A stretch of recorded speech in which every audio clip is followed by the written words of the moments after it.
good morning and welcome to Media Monitor live to you once again here on the SABC News channel. I'm Alicia Jali. Thank you so much for choosing us. Now we have a packed show today as always, but first, here's a quick review of the top and leading news at 900 hours.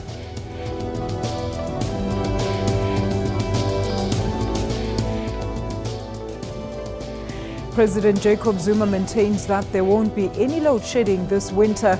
This assurance follows his visit to the parastatal Eskom. Caster Semenya continues to fly the South African flag high. She won the Olympic 800 meters in Doha Diamond League. And Novak Djokovic has progressed to the Madrid Open semi-finals after dominating Canadian Milos Raonic, securing a 6-3, 6-4 victory. My guest this morning, let's welcome back on the show Mr. Wellington Radu, Head of Programming at Media Monitoring Africa, as well as Ms. Paula. She is the Director at Fray-Intermedia. Very good morning to have both of you back with us. Welcome. Thank you, Alicia, and good morning to you. Good morning. All right, well, the World Press Freedom Index report has ranked South Africa as the fourth best place on the African continent to work as a journalist. This week, on Tuesday, World Press Freedom Day was celebrated internationally. However, Reporters Without Borders expressed concern that there has been a deep and disturbing decline in the respect for media freedom. This, they say, has been caused mainly by increasingly authoritarian tendencies of certain governments. Your views on that? Let's start with you, Wellington. Look, I think if you were to look at it on the African continent, you would certainly say we are at a better place, but the conditions are quite precarious given other governments like Angola. You look at what's happening in Zimbabwe, you look at countries like Eritrea. The information that's coming out of those countries, particularly when it comes to internet and how they try to regulate the internet or stifle media freedom through ensuring that the internet is closed, especially during elections. So if you look at Burundi, for instance, not so long ago, and even in Congo, in the Congo, you realize that government there was essentially saying to internet service providers, cut off internet access, particularly during elections, which is very, very disturbing. But in terms of the overall picture, I think we're moving in a better place than we were, let's say, prior to 2000. So the last 15 years, I mean, we have moved. But I don't think we're at a position where we're saying the gains that we have made are irreversible. Paula, what do you think? I mean, it's still a very dangerous job to be a journalist on the African continent. You know, last year the Committee to Protect Journalists identified over 70 journalists who had been killed around the world. And this year alone, UNESCO has already identified, I think the number is about 29. And in some countries like Somalia, South Sudan, it's really dangerous to be a journalist, to do your job every single day. Having said that, the regulatory framework in a number of countries has improved. And even here in South Africa, I mean, the ANC has put forward legislation to decriminalize defamation, which is a very important move and something that I think South African journalists feel that they can celebrate, certainly. But having press freedom on paper is actually just the beginning of the process. I think very often the ability to be able to conduct journalism in a way that gives value to press freedom is the difficulty that journalists face. But let's talk about press freedom. Just how much do we have? And I mean, how far can we go as journalists, Wellington, in this country particularly? But this is the thing about the discussions around press freedom, that for me it often is based on the production side of things, right? Yeah. Which is to say, how do we ensure that journalists are able to practice and do their work better? According to editorial policies yes. as well. But the challenge in this day and age is that it shouldn't just be about the production side of things, because people should also have the right to get that information, and by people I mean audiences, and also to respond to that information, particularly via social media. And if we have to discuss these things, I think we need to broaden the idea of press freedom or the idea of media freedom to encompass audiences, because they are now part and parcel of it. They are both consumers and also they produce content that media rely on. So I think that part is a bit missing, and it's about stretching that media freedom. But do you think, how can we achieve that, Paula? Well, so I just want to expand a bit on what Wellington's saying, because I think it's quite important that people recognize that press freedom isn't freedom of the press only. So it isn't freedom of a journalist to be able to go out there and get information. It's my freedom as a reader, as a listener, as a viewer to get information. So when we talk about press freedom, it should not only be the fight of journalists or people who work in media. It should be every single citizen's fight. And we want a free press because a free press means that I have free access to information, and I can also disseminate information on my Twitter feed, on my Facebook feed, etc. So I think that's quite an important thing for people to recognize that press freedom belongs to them, not just to the media. And I think one of the things, very often because I work a lot on the rest of the continent, and as I travel the continent, I see journalists who work in really difficult positions and really difficult conditions, who really strive to make use of every single freedom they have.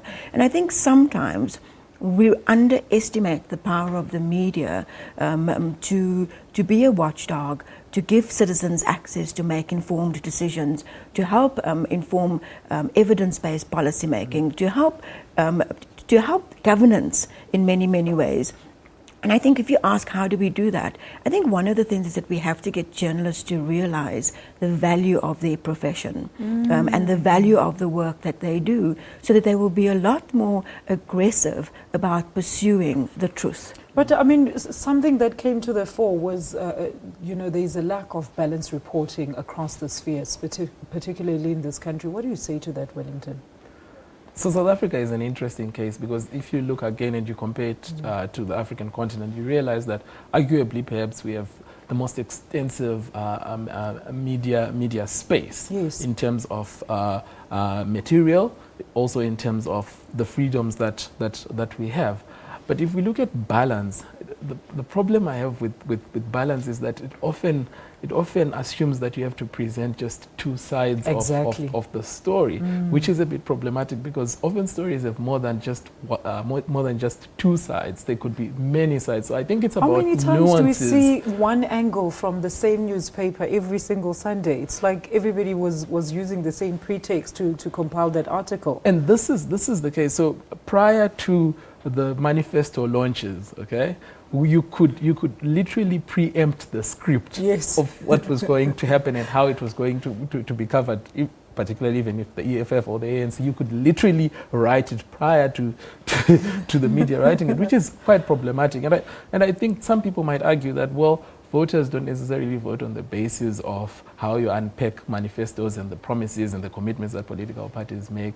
Well, I certainly tend to differ. The issue is about getting as many sides of the story and as many angles as you can, so that at least people have got a plethora of information that they can use to make decisions. Exactly. All right. Well, let's see what people at home are saying in terms of our discussion here.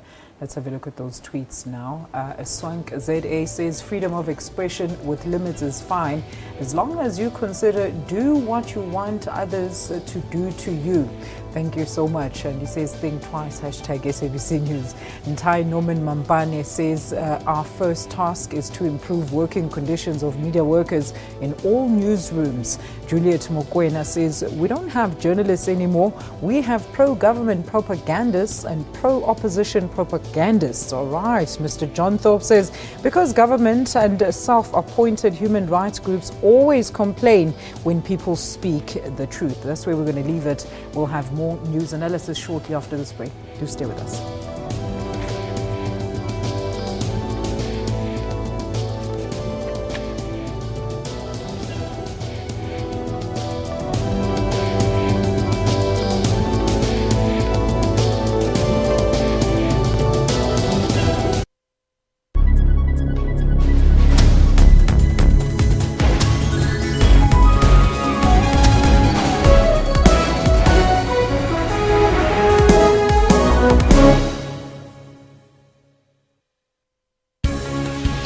News Today provide news updates giving a wealth of knowledge.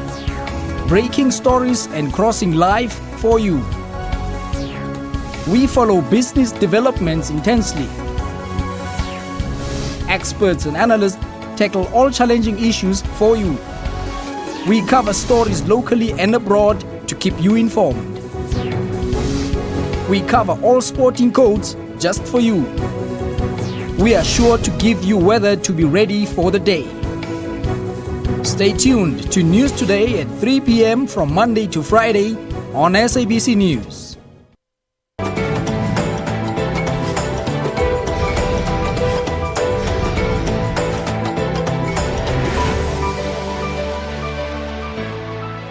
They say you can tell a nation's greatness by how it takes care of the old.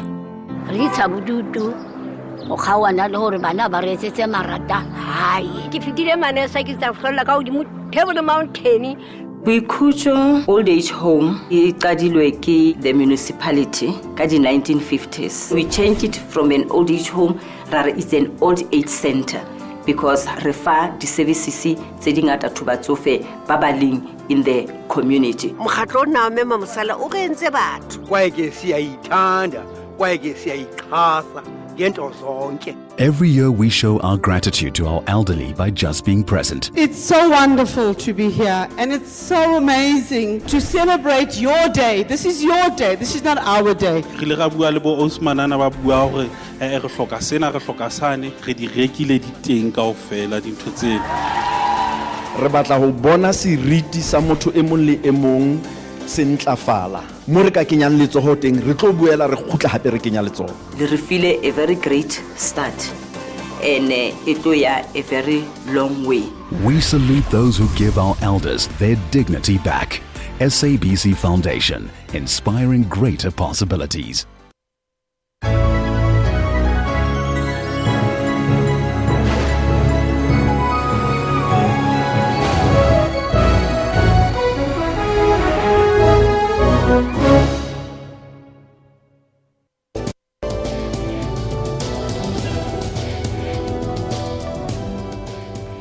Welcome back to Media Monitor. We would like to hear your views at SA Media Monitor.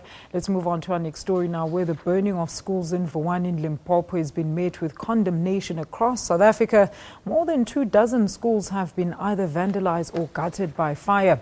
It's reported that the amount of money government will need to repair the damaged schools has now reached over R500 million. At the same time, President Jacob Zuma says action will be taken against the perpetrators. There is no grievance that can justify the destruction of property, especially schools, which are meant to help the next generation of Vuwani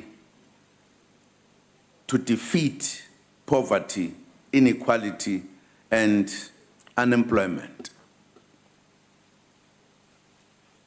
Nobody should be allowed to jeopardize and destroy the future of our children and our country.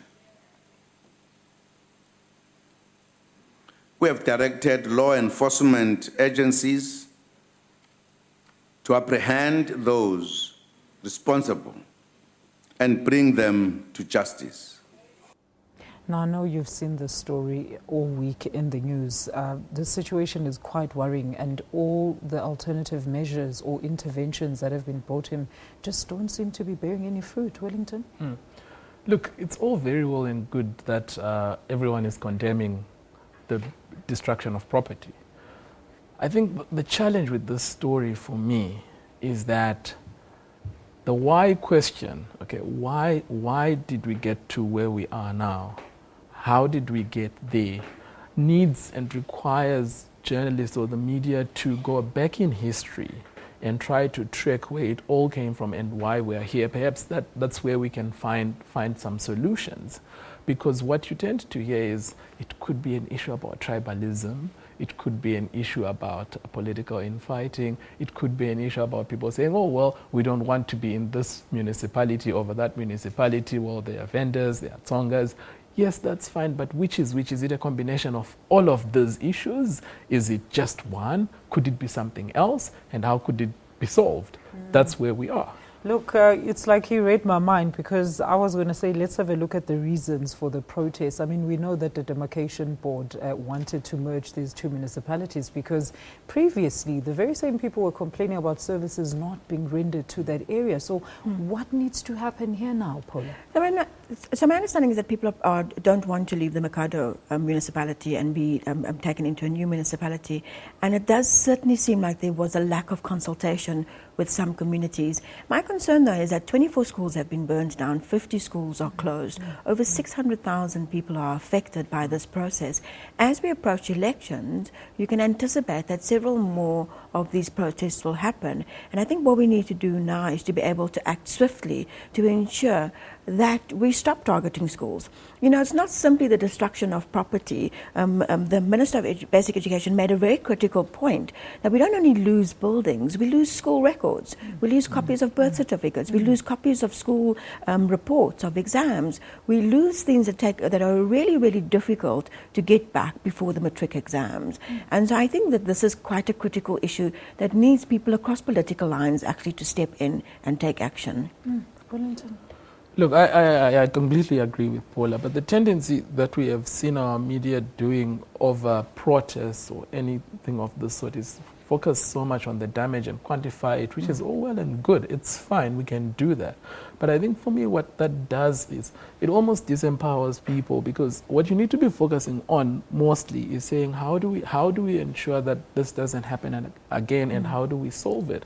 Because let me tell you something. In 2011, during the local government elections, there was an issue there, and the issue was about toilets, okay? And you had ANC and DA saying, okay, who doesn't have open toilets, who has open toilets in which municipality?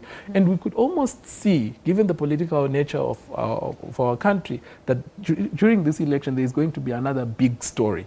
I'm not saying it's Vuwani, it could be something else, but the point is there will be a big story where you have political players doing all sorts of things and mudslinging each other, without necessarily looking at the issues and saying, how do we solve the problem that we have at hand, particularly by involving people. And as Paula has said, the issue could have been about lack of consultation, and that consultation did not just, the mere fact that there is no consultation is not a new thing, because we have had these things happening a lot of times, over and over again, where people say we've been trying to communicate about our needs and we're trying to get politicians and political parties to hear us, but they don't hear us, and here we are.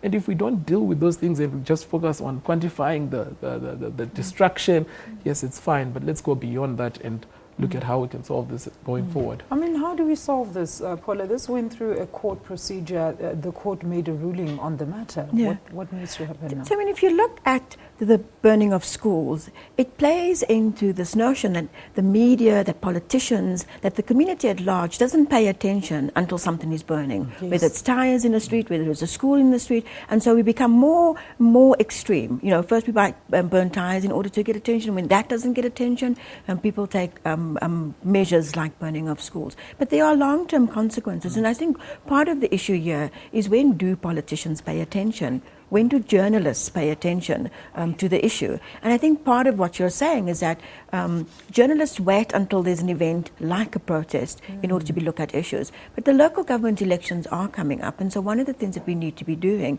is, in fact, looking at issues like service delivery, how things are unfolding, and hold people accountable before it comes to burning schools. All right, let's take a look at what you at home are saying. Here are some of the tweets on that topic. Mazwaivok, like I says, the learners have been, all right, we seem to have lost those tweets, they're back again. The learners have been robbed their rights to education, unfortunately, by their own parents. It's so sad and painful. Timan Shandu says, very good, courts must set an example with the punishment of these people. Burning a school is like killing the future. And Hloni Nyetanyane there says, Malamulele and Kutsong used the same tactic and government listened. Why can't #Vuwani? All right, well, some suggestions coming through there. Last but not least, Juliet Mokwena says this is a criminal act. We're going to take a quick ad break. More Media Monitor after that.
Children's rights and health are a priority in the journey of good health. All children should have access to adequate health care, not only curative but preventative as well. How to identify ADHD on children. ADHD is a childhood disorder which manifests with the symptoms of hyperactivity, impulsivity, and or inattention. Is breastfeeding still a vital nutrition to babies even today? Breastfeeding for the first 6 months of life is absolutely crucial. Catch Health Talk with Dr. Sello Mutawun every Saturday from 9 till 10 a.m.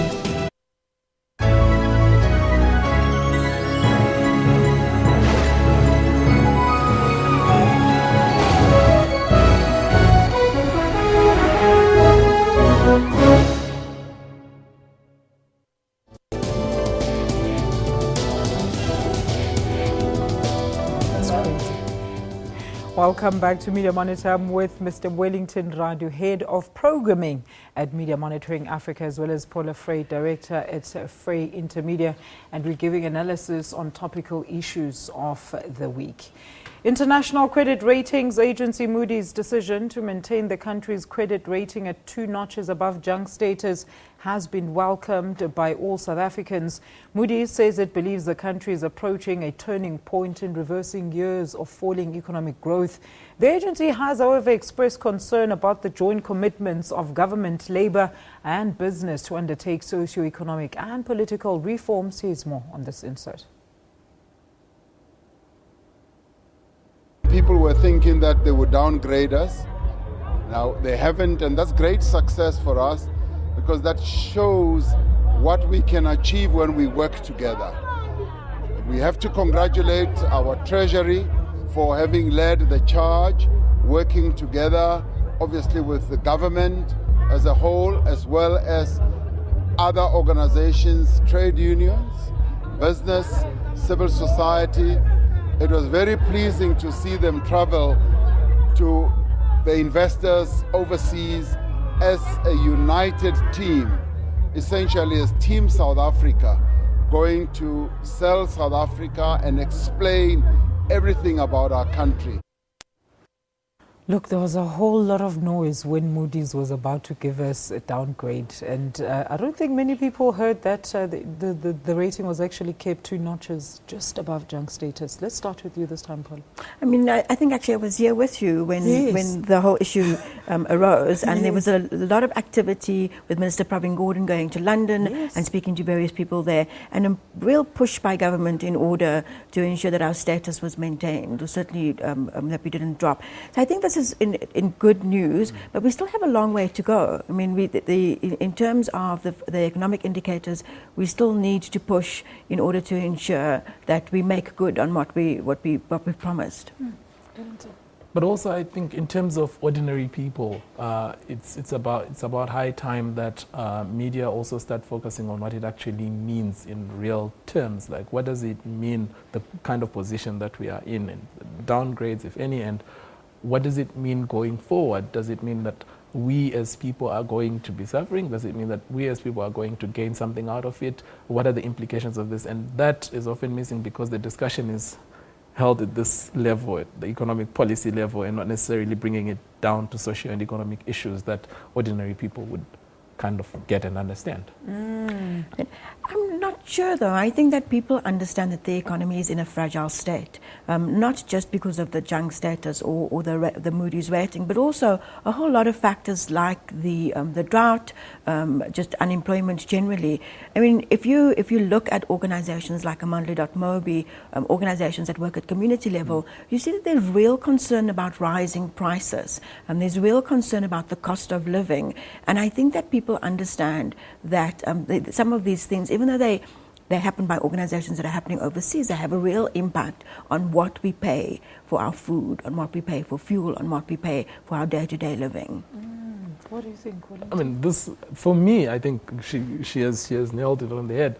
But the issue is, do we connect the dots between the rising food prices, the drought, for instance, and crucially, what does it actually mean? Because you have people saying, well, a downgrade really doesn't matter. Who are those people who are downgrading us? It doesn't affect me. It doesn't affect me. It doesn't affect us. So that is coming out. Yeah. If you see the discussions around Twitter, and you have people saying that. So for me, I think it's about media also trying to link those things and making sure that we all understand what's happening. You know, we're talking about balanced reporting much earlier on, and I think this also comes into that. I mean, like we were saying, Paula, we saw a lot of noise about this, but where were people to come now and explain this is where we are and moving forward, this is what's going to happen? Because we're in a grey area now. 2 notches above junk status. What does it mean? When are we going to get those reports? Yeah. I mean, it's a valid point you're making, that very often, we're so driven by event journalism that very often it's what's happening here and now that we're looking at rather than looking at the big picture. Wellington, anything to add there? Look, I think on the issues about the junk status, perhaps economists would be better placed to discuss this. For me, it's just how media unpack these things for ordinary citizens and ways in which they can tease out nuances and interpret it in ways that people can understand. All right. What do we know about the credibility of the ratings, though?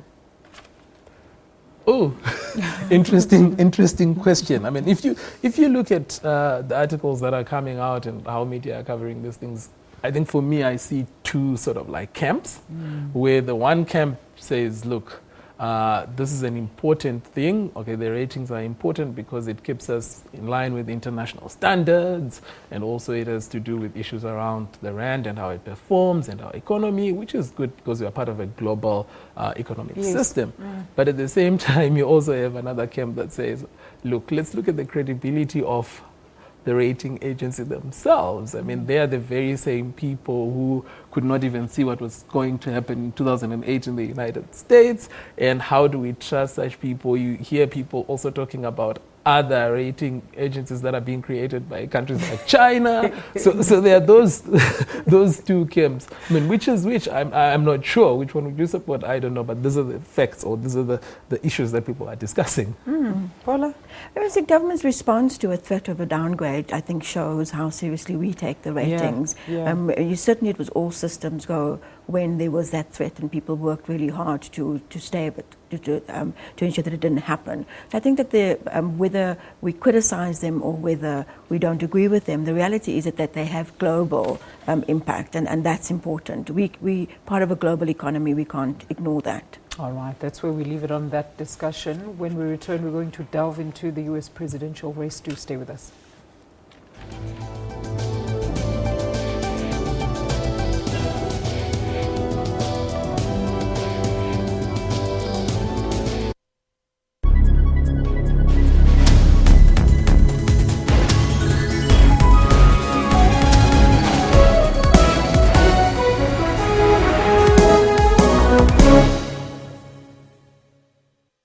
One other person has been shot dead and another is in a critical condition in hospital. The CRL has laid charges against controversial televangelist Paseka Mutsoning. More than 1.3 million South Africans have been added in the past 2 registration weekends.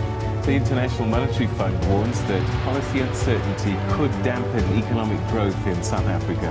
And all eyes are on the new Bok coach, Alicia Jali, who's challenged to keep everyone in the country happy.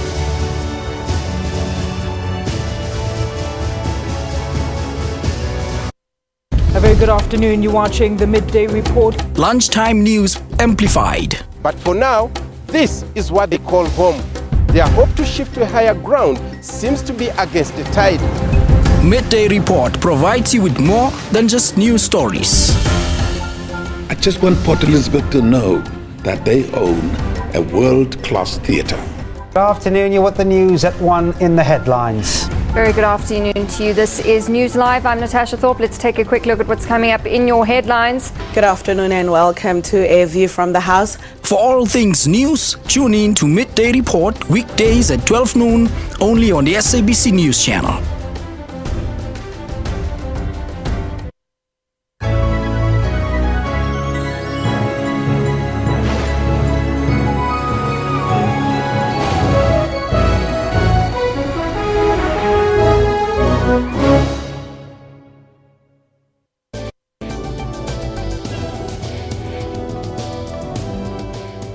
Right, welcome back to our final segment. Now, political analysts say that Democratic front-runner Hillary Clinton has a higher probability than her likely Republican rival Donald Trump of becoming the next U.S. president. The gap between the pair narrowed this week, and Clinton is in the fight with U.S. Senator Bernie Sanders for the Democratic nomination and holds a clear lead in the delegates. I actually wish the primaries were not over. It's no fun this way. I want the primaries to keep going, but everybody's out. I'm the only one left. That's okay, right? Right?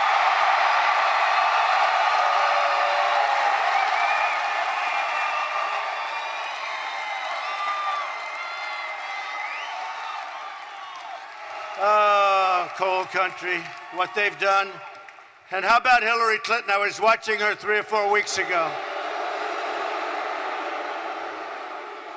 See, I'm going to put the miners back to work. And she said, I'm going to put the miners and the mines out of business. And then she comes over and she tried to explain her statement. That's a tough one to explain, wouldn't you say? I watched, and I just think you're amazing people. And you watch what happens. If I win, we're going to bring those miners back. You're going to be so proud of your president. You're going to be so proud of your country. You watch. We'll build the wall. Don't worry about it. Who's going to pay for the wall? Not even a doubt, okay? Although I must tell you, Vicente Fox was on television last night, and he apologized, and I accept his apology. I thought it was very nice. Did you see it? Honestly, I thought it was very, very nice, because I was giving him a little hard time about something, and he apologized. He was the former president of Mexico, and I thought it was very nice that he apologized. Okay? That's good. The vote was supposed to be on Tuesday, but now I can say stay home, but get twice as many people in November, right? Because we have to win. We have to win the general election. Look, he's certainly got, I don't know if you call that charm or charisma, and he's certainly got the money, we know that. But when it comes to policies, do you think he's really going to stand a chance in winning the race? Look, it's very difficult for me to predict how this is going to go, but a few points to make. If you look at Donald Trump, I think in terms of principles and morals, I think he's so flexible that he could mutate or change into anything that appeals to people. But what's happening in the US now should be understood in the sort of like global context, where we can see that in the global north there is this rise of conservatism and conservative ideas. I mean, it's not only the US where Trump is just going on and on. You see in the UK, I mean, Sadiq Khan. Yes, the first mayor. Yeah, being elected. So, and you see the Norwegians and the legislation that they came up with around refugees. So there is this rise in conservatism, which for me is very difficult to explain. But it seems to me that perhaps it's a result of, or it's a response to what's been happening, particularly from the global south, where people are saying the global north should take responsibility of the things that they have been involved in, particularly in the south. Like if you look at how the Middle East has been destabilized and how people were moving into Europe, and now they're not taking that responsibility. So there's that big shift. That is not to say Donald Trump is going to win. It's just that you need, for me, it's about understanding it in that global context and what's happening. It's just, well, Ted Cruz coming out in the final moments there has boosted his campaign, certainly. Well, he certainly is the presumptive Republican nominee for the presidency. I think George W. Bush actually said during the campaign that the loudest person in the room isn't necessarily the strongest. And he was certainly referring to Trump. And Trump plays into the idea of politics as reality TV, politics as entertainment. I'm not saying that he does not have a following, because certainly he speaks for a group that feels that they are a marginalized group in America. But it doesn't necessarily mean that they are a minority group, a majority group. It's just that they're a very loud group. It's a long journey to November. A lot will happen in the American elections process, running up to the November elections. And it's going to be interesting to see what happens between him and Hillary. It's certainly Hillary Clinton, who certainly at this stage seems to be the person most likely to be the Democratic nominee. But looking at the Obama administration and looking at policies that Trump says he will come with, what does it look like might happen? I know you don't want to be presumptuous, Wellington, but I mean, let's be presumptuous there. Look, say Trump wins, what happens in that space? For me, that's also difficult because you don't really know where he stands. As in, he can move either way. But I'm a bit cautious of having him as the president precisely because of what he has been saying around the entire campaign that he has been having. But I think what is useful for media, though, particularly local media, because if you watch international media, you can see the various sort of like binary ways of looking at the US election campaign.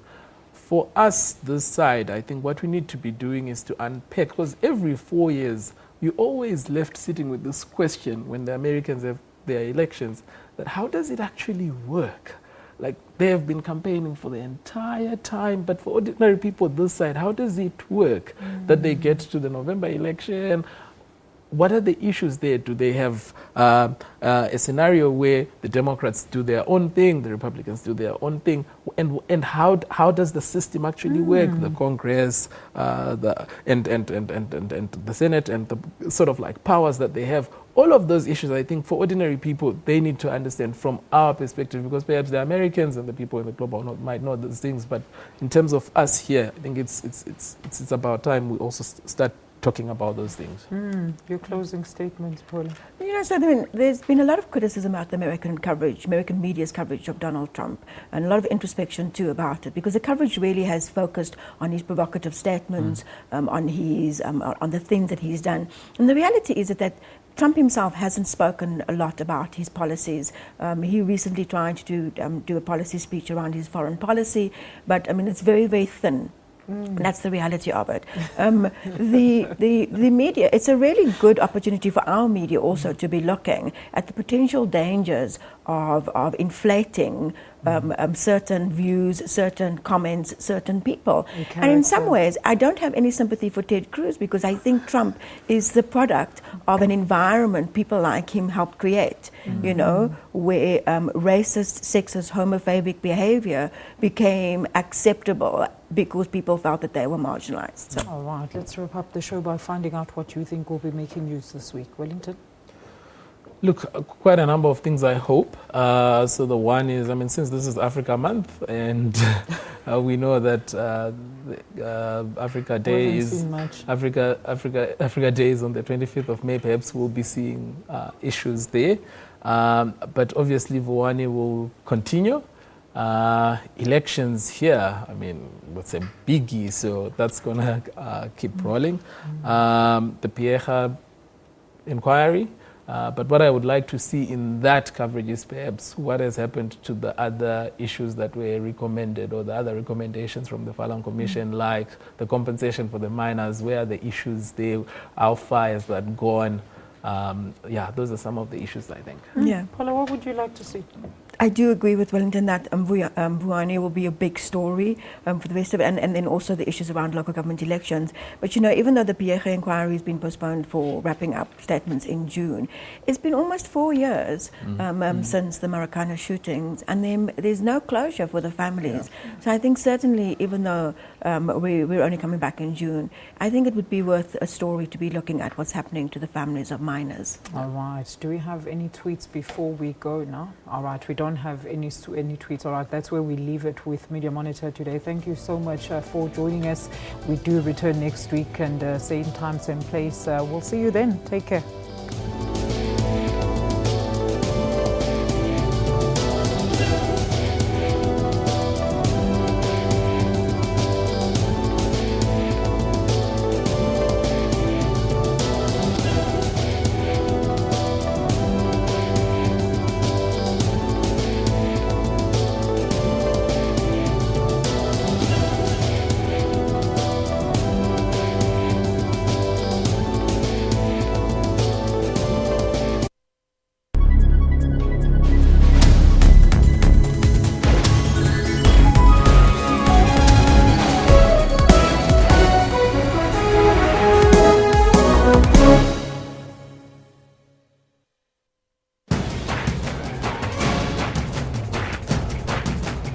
They are basically arresting him, continue to arrest him on behalf of the apartheid government. We are dealing with effects. We are not dealing with the causes. And for as long as we deal with effects, we are never going to solve this problem. What do these people need in prison? Why are they there? The PAC, as Dr. Peku is saying, has been seeking answers, and they're not coming. What kind of answers are you getting? I really think I've answered that question. I think it's a difficult question. I don't have an answer for it. How was it possible that they could operate with such impunity? The only thing you want is closure. The only thing we want is closure. And unfortunately, I don't really have sympathy for the idea that if you're too old,